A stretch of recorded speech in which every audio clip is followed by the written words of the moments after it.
Hello guys! Ayan nga't nag-order ako sa Shopee ng rice cooker. Ayan. Ilang araw din ito bago dumating kasi siguro mga 4 days bago dumating.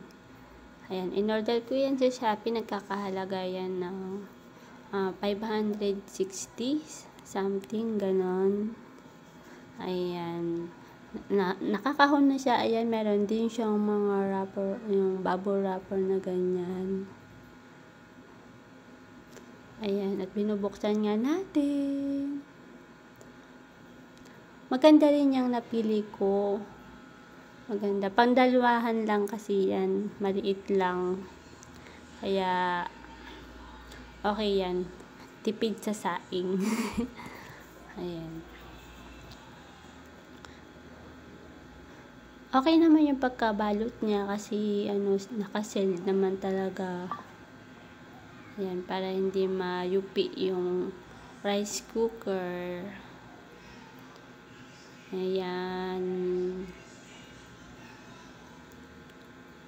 At maganda rin naman yung kulay na akin napili. Mala silver. Ayan, o tinakita nyo. Wala siyang wala siyang mga yupi-yupi. Ayan, at nakabalot pa yung niya. Ayan, salangana. O, diba ang ganda? Ayan. Ang ganda ng kulay ng napili ko. Ang nga pala niya, ang pagluto niya na ay taas baba lang. Red saka green. Ayan. At okay naman, gumana siya, legit naman siya. Kaso nga lang, yung saksakan na yan, walang adapter. Ayan, need ko pang bumili ng adapter para makaluto ng sinaing. Ayan, at binuksan ko na. Medyo maikli lang naman yan.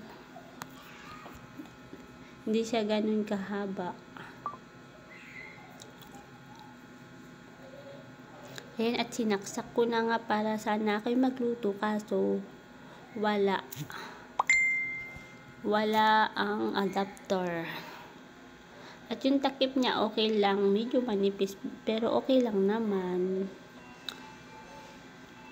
Ayan, tapos na yung aking pang unboxing.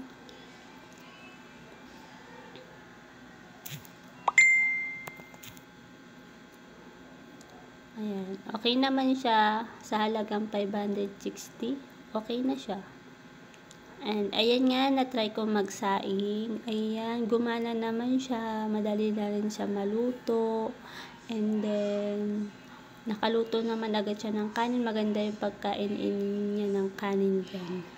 Yan, hanggang dito na lang. Bye!